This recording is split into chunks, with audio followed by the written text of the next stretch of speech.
of the tubiest, best YouTube subscribers on the planet. That's you. And I'm 50 plus. And today I wanted to chat with you guys just a little bit uh, about expectations, I guess. And I'm not really sure if it's expectations or just misinformation. Um, I don't know, but um, a lot of a lot of young drivers, and I don't necessarily mean young in an age necessarily. What I'm referring to is new to this industry, trucking. Okay, um, a lot of guys, even myself, um, reached out to YouTube. We watched a lot of videos, things like that, trying to gain some inside information about the industry before we got started. Okay. And I started this channel because, you know, I started doing this later in life. I was 50 years old. And, I had some life experience. I had some business experience. Kind of know, a good gist of how things work. Okay. And I just didn't find what I thought was a lot of credible, unbiased information. Vast majority of what you come across on YouTube is even on my channel. It's just my perception of things. Okay, but what I try to do is on this channel is add some weight to what I'm saying through example and the fact that you are actually seeing it happen. I mean, I'm actually doing it. I swear, I'm actually doing this stuff, and I'm telling you my experience and what I see. So um, I just try to give you guys make you feel like at least you're getting some real information. Okay. So with that being said, a lot of information out there is just not. It's either incomplete or it's biased or it's just flat out wrong, and somebody is giving you information based off of an experience they had when they're not telling you they are the root cause of their own failure. Okay, they just want to blame it on the industry or the company they worked for or whatever. Okay, so so bottom line, what I'm trying to tell you guys is a lot of people come into this industry and they expect things to go a certain way. Some people expect for it to go negative, and so they come into it a negative frame of mind, and that's exactly what ends up happening. So, if you believe that mentors and trainers are just doing it just for the money, um, you're not going to be 100% wrong with that statement. Because I can tell you right now, I don't think it's enough money to do it. I really don't. And therefore, if I was doing it just for the money, I would be gone. Now, would I do it for free? Hell no. No, I will not be a trainer or a mentor for free. No. Okay. I mean, look, you didn't get your CDL for free. That's phase one. Getting the CDL is phase one. They didn't come, well, some of you guys got it for free, but somebody paid. The tax people, the tax community people who actually pay taxes, they paid, or somebody paid. Okay? Maybe you paid yourself. But the guys that was out there training you, helping you get your CDL, all the way to the guy who actually sat in the passenger seat while you drove and then signed off and said you can go get a license now. Everybody in that process got paid. So when you get hired on a company, why do you think that the person sitting next to you in that seat that's teaching you how to actually perform the job should not get paid? So the theory that trainers are only doing it for the money shouldn't even come into play. Anybody previous, okay, anybody that from the day you went into to get your medical exam for your DOT physical, from that person who got paid all the way to your trainer. If any of those people were volunteers, let me know. Every one of them got paid. So why do you think that somebody else should not get paid? Or they're a villain because they are getting paid? So bottom line on that deal, that's not an argument to say that a trainer is only training because of the money, therefore expect a bad result. Debunk that. Get that out of your head. It's not even about the trainer. I'm talking about you. Get it out of your head, because what's going to end up happening is you're going to trick yourself into having a bad experience. Okay? See what I'm saying? If you already expect this steak to be dry and tasteless and horrible, and you cut it open and it's full of juice and all that kind of stuff, and you put it in your mouth, it's still going to be the driest, nastiest steak you ever had. Why? Because you already got it in your head that that's what it's going to be. Okay? So I want you guys to wash that away. Put this information in, okay? Regardless of how bad that situation may be, it's temporary. And you're there for a single purpose, and that is to move forward. Okay? Move forward. I talked to you about the mentoring process. And with Melton, they call them trainers. I don't really like to call it training, because training is something like you would, it's where you send your dog or something, get your dog trained. You guys are human beings. Well, some of y'all are human beings. Yeah. Look at my upper bunk, and a lot of these guys got out of my truck, and you think that they ain't human. The goddamn dog. Anyway, I don't like to say trainee, because it's kind of like a dog to me. This is what it seems like. You train a dog. You fetch. That's, a mentor or student kind of seems more like a human being type of thing, So that's why I refer to him as my student, not my trainee, okay?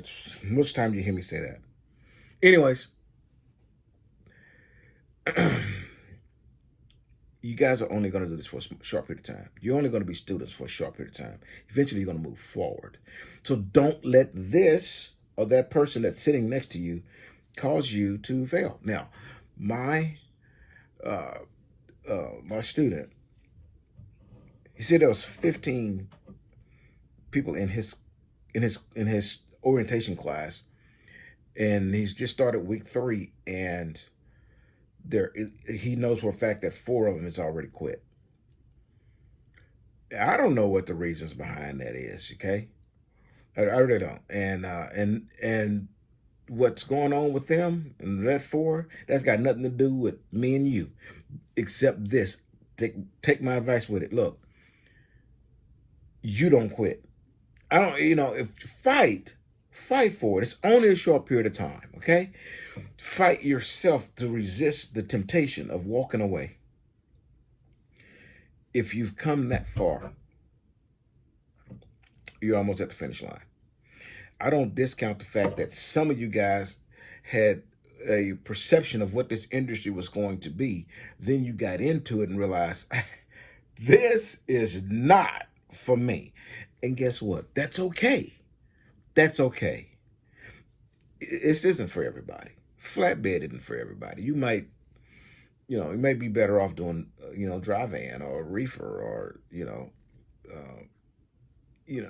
tanker or something. But maybe flatbed isn't your cup of tea. That's fine.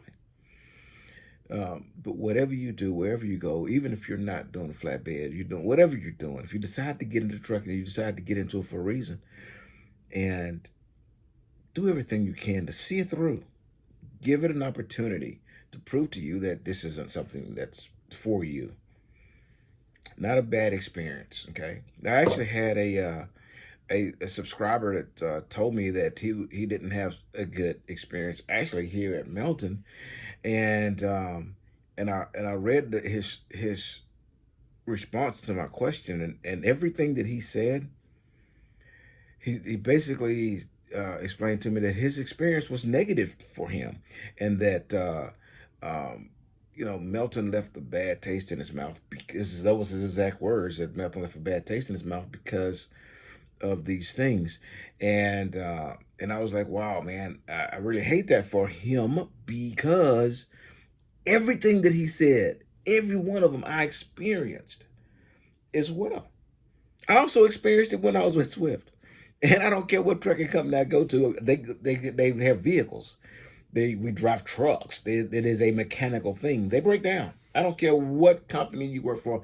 You go drive the highway, you're gonna see trucks on the side of the road, just like you're gonna see cars on the side of the road. Just because the truck broke down, or just because that car broke down, don't mean that Toyota makes bad cars, or Honda makes bad cars, or Ford makes bad cars. No, it also don't mean that Kenworth makes bad trucks, or Peterbilt makes bad trucks, or the fact that that truck was purchased by Melton, it's a bad truck, or purchased by Swift, or purchased by, Knight, whomever. Doesn't mean it's a bad truck. It means it's a mechanical item, and they fail. They will break eventually. We drive the snot out of them. They run for, weeks on end without even being turned off. Think about that. Okay, so they're gonna break, man. And the bulk of our job is putting out fires. Okay, that's what we do. We solve problems. Truck breakdown, solve it. Not only that, you're gonna pick up a phone and somebody on the other end is gonna solve it for you. All you gotta do is tell them where you have the problem.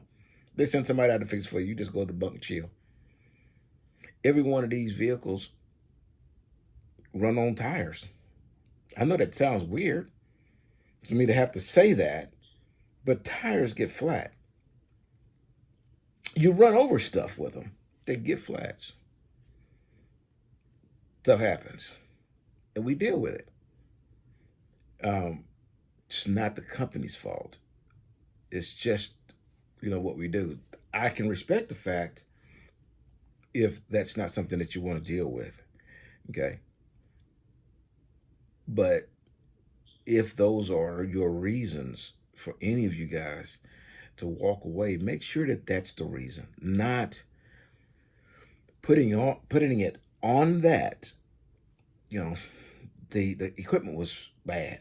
If they gave you something that was just straight up raggedy, that's one thing. That don't happen at most companies. It damn sure don't happen at Melton. It ain't gonna happen at companies like I don't want to say, I don't let me speak on anybody else. Okay, just tell you this: the very vast majority of successful trucking companies lease their vehicles. Okay, and they lease them for a period of time, and that period of time is not beyond a couple of years. Okay, so these carriers that are pretty successful out there, and that will bring on you and I, the young drivers, young meaning just got your CDL, or just got your CDL, never drove a truck before, or a company that will bring you on when you only got a month or two experience. Okay, these are companies I'm talking about, and that are successful and they're big.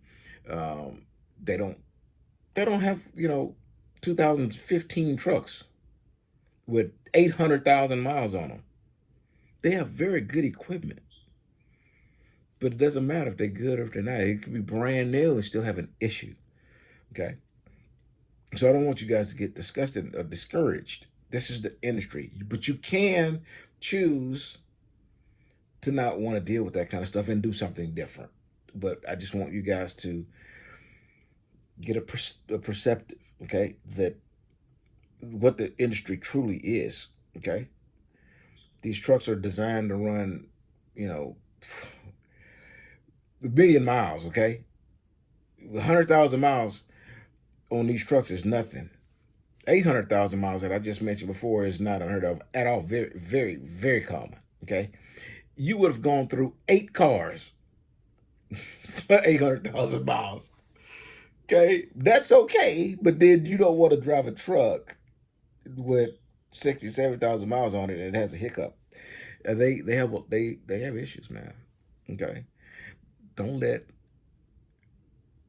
these little situations, even trainers at the school, instructors at the schools, they have a militant type of demeanor at these trucking schools, and they just talk crazy, yell. It's I don't know, man. At the end of the day, don't quit because of them. And whenever you quit, make sure that you're quitting for that you understand the real reason you're quitting and not make an excuse. Oh man, I got because some of these guys or that was in the class with my student said that they left because they got a better opportunity. How do you know what a better opportunity is? You have no idea what this industry truly is. The only thing you know is what the talking heads are doing on YouTube. That's all you know. You don't know what this really is truly is. So if this company is offering you 47 cents a mile and somebody else is offering you 52 cents a mile, so obviously that's a better company. Go over there. Tell you something. That could be a why are they offering you that much money when you have no experience? Hmm? You ever thought about that? Maybe it's because they can't keep drivers. I wonder why they can't keep drivers. Maybe they are the ones who's buying those trucks with 800,000 miles on it. Maybe that flatbed company that you're going to go to. Remember, you have no experience. Okay? Just think about this for a minute. Think. If I offered you $5 a mile, let's go. And every week you're getting 100 miles. What good is the $5 a mile? Do the math, man. Be logical. Think about it. When you go over there, because the grass is greener over there, when you go over there to get that 60 plus cents a mile with no experience and you're waiting days in between loads, remember this video. You guys had a bird in the hand, a golden goose, and you quit for a pipe dream. I hope that bird don't lay egg ain't just riding inside for you. Hope that don't happen to you. But I know I wouldn't have done that. I wouldn't have made that decision. Guys, come on. Don't chase the dollars. Just do the right things and the money comes. Okay? Get your experience. Hang in there. Get your experience. Don't let the truck, don't let a bad trainer, don't let some loudmouth drill sergeant instructors in a training class deter you from reaching your goals. Till I see you again, deliver undistracted. But deliver. Don't give up. And here's your boop.